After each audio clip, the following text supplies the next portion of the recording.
Right, so today we will be simplifying rational expressions. So a rational expression is a fraction of two polynomial expressions. So we've got this fraction made out of two polynomials, one on top of the other. And to simplify a rational expression, we want to factor, cross out, and then simplify.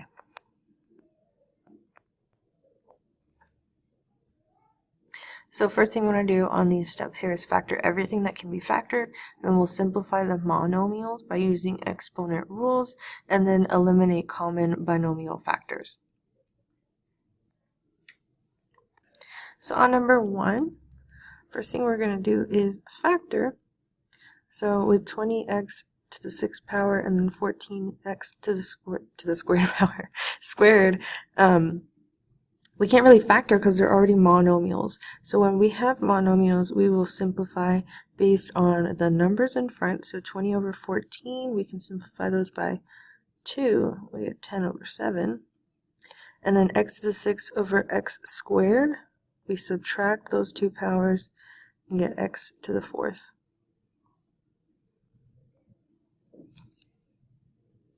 Then on number 2, now we have a binomial, so we're going to try to factor that. And it looks like I can take out a 6 because I've got 6 and 36, which leaves me with a k and minus 6. And then on bottom we've got k minus 6. We've got the same on top and on bottom, so we can cross those out. And so this would simplify to just a 6.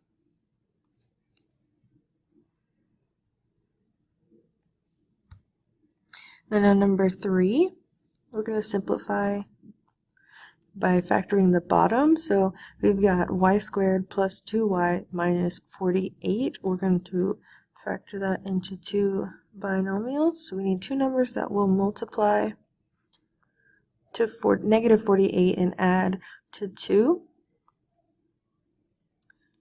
So we've got positive 8 and negative 6. And on top we've got y plus 8. Same on top and on bottom will get crossed out.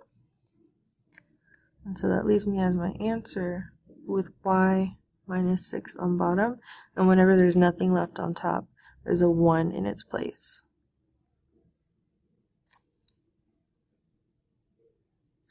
Then on number 4, we can factor both the top and the bottom. So with the top here, first I want to take out a 2, since everything is divisible by 2.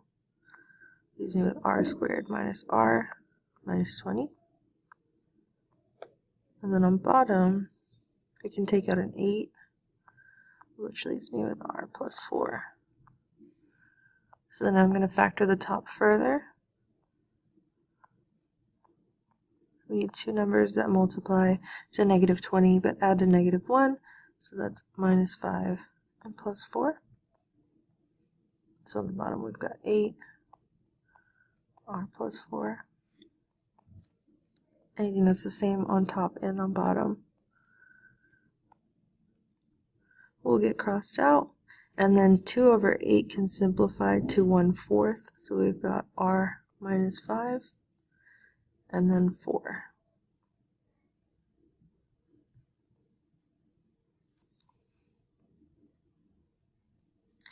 Now on number 5, a minus b over b minus a is something that we need to look at, because remember that if I have b minus a, that's the same thing as negative a minus b. So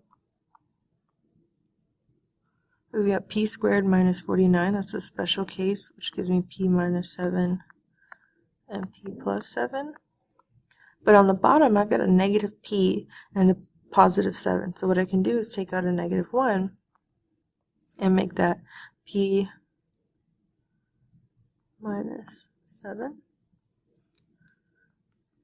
And now these two cancel.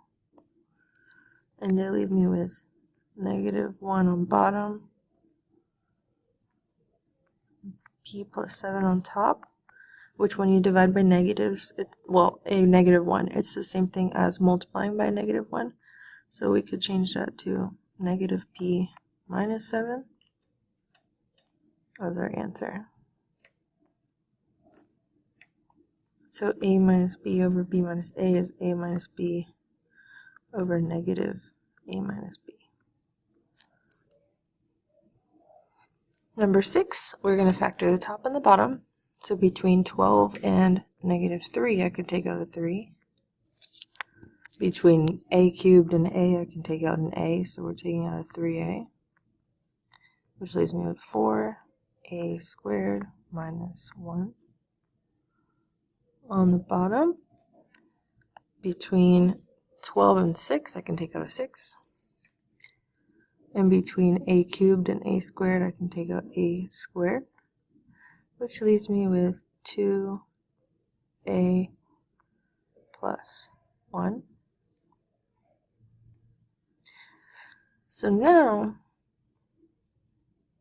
I've got 3a and 4a squared minus 1. 4 is a perfect square, and so is 1. And we've got a squared, so this will simplify, well, this will factor to 2a plus 1 times 2a minus 1.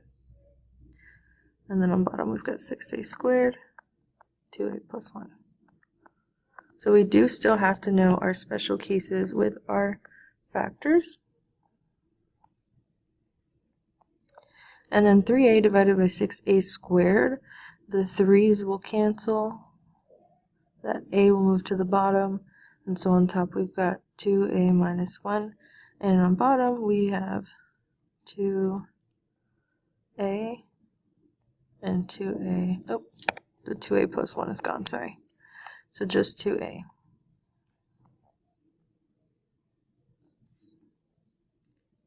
So we can't forget to simplify this with this if you have something in the front. So we divided the 3 by 6, we got a 2 on the bottom. And then we divided the a by a squared and got an a on the bottom. And so then on number 7, we need to factor this top of 6n squared plus 8n plus 2. And I see that they're all multiples of 2, so the first thing I'm going to do is take out a 2. That leaves me 3n squared plus 4n plus 1. And then I'm going to factor that by using slide and divide, so I'll move that 3 to the back. So then I've got n squared plus 4n plus 3. And so I need two numbers that multiply to 3 but add to 4. That's 3 and 1.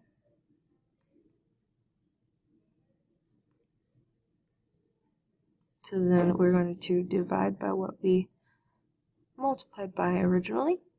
And so I get n plus 1. We'll move that 3 to the front. And 3n plus 1. But to get to our original 6n squared, we need the 2 in the front. So this equals 2 times n plus 1 times 3n plus 1. And then on the bottom, if we take out a 2, we're left with n squared minus 1. Now remember, 1 is a perfect square, and so is n squared. So we've got 2, n plus 1, 3n plus 1. And on the bottom, we have 2, and then now we're going to split it up into two binomials. We've got n plus 1 and n minus 1. And so now I see n plus 1 on top and on bottom. Oh, and I also see a 2 and a 2. So this leaves me with 3n plus 1 over n minus 1.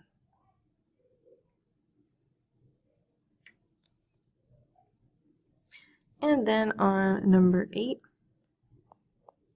between 45 and -5, we can take out a 5. That leaves me with 9 minus w. And then on the bottom, we've got 3w squared minus 28w plus 9.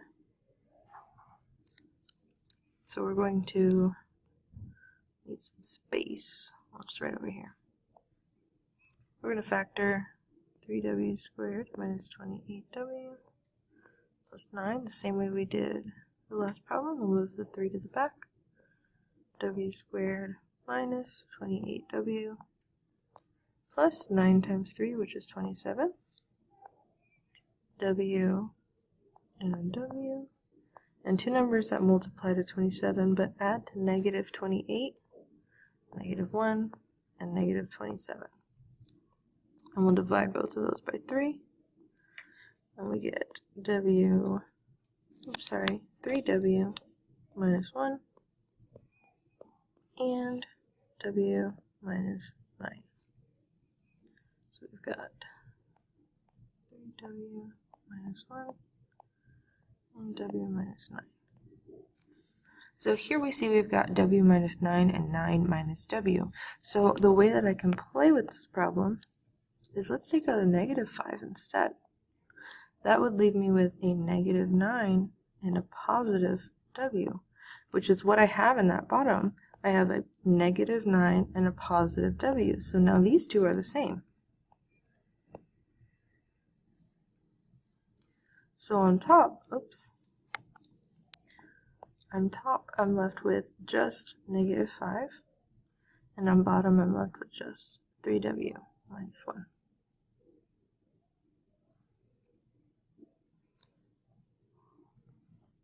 So we will need to know how to factor pretty well in order to do all of these problems. So just make sure that if you are struggling with the factoring that you go back to those modules that talk about how to factor when there's a number in the front and when there's not a number in the front.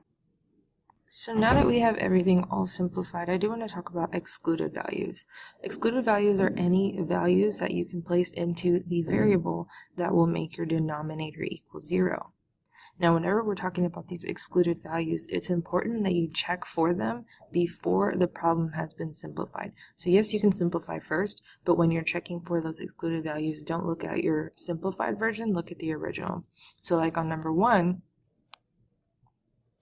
we've got 14x squared as our original denominator. We're going to say, what will make that equal 0? Well, we would divide by 14. And then we would take the square root. And so anytime x equals 0, we're going to end up with a 0 in the denominator, which we know we can't have because we can't divide by we can't divide by zeros. So with our excluded values, x cannot equal 0. Now if we were looking at our simplified version where we've got 7 in the denominator, 7 will never equal 0. It's just not possible because there's no variable attached to it. So if we were looking at the simplified version and we said there are no excluded values, then we would be leaving out one of our excluded values and our domain would be incorrect. So just be aware that when we are finding those excluded values, we go back to the original. So like on number 2, this is a good example. When we simplified, we just got 6. 6 will never equal 0, so we would assume, oh, there's no excluded values. But my original problem had k minus 6. K minus 6 can equal 0 when k is 6, which means my excluded value is 6.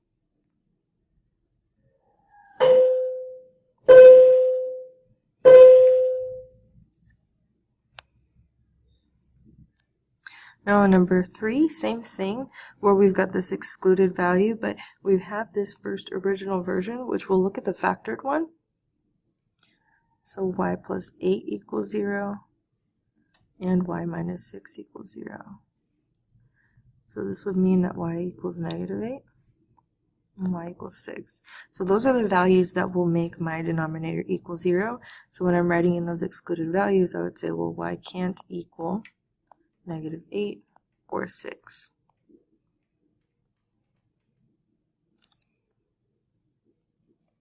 On number 4, we're going to look at the factored version of the denominator. Set that equal to 0. We divide by 8, we still end up with 0. We subtract 4, and r cannot equal negative 4. So my excluded value from that domain, whenever we start graphing these, it might make a little more sense. The excluded value for my domain would be -4. Number 5, my original denominator is 7 minus p. So then I'll add p to the other side, and I get positive 7 is equal to p. So in my domain, p can never equal positive 7, or I'm going to end up with 0 in the denominator. On number 6, we'll look at the factored version of my original denominator. Let's divide by 6, a squared, 2a plus 1.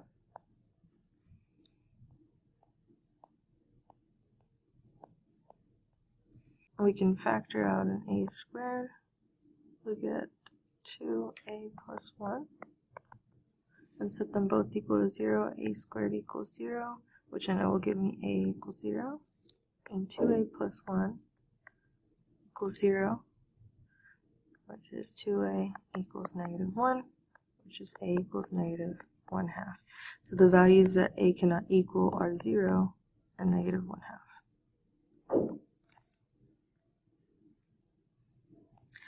On number 7, we'll do the same thing. We'll use our factored version. 2 will never equal 0, so we don't have to worry about that one. But n plus 1 can equal 0, and n minus 1 can equal 0. So my excluded values from the domain here are n cannot equal -1 or +1.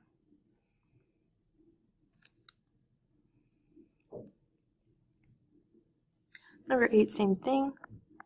The factored version of our denominator.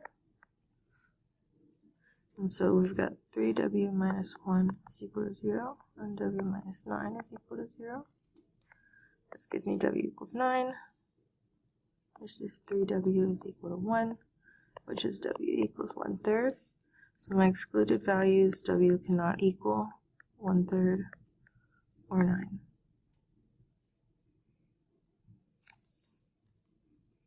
I did go through how to find your excluded values pretty quickly, so if you are still confused with the excluded values, that's okay. Just make sure that you're good on simplifying. The work does ask for the excluded values, so see if you can find them. But again, it will start to make a little bit more sense once we start graphing these, because we'll be able to see the domain, and you'll say, okay, that makes sense. It can never equal 0, it can never equal 2, or whatever the value is. So try to find them, but the main thing I want you to do is to be able to simplify each of these expressions. And then once you have all 10 of these done, turn them in on Canvas, and then I'll see you guys tomorrow for the next one.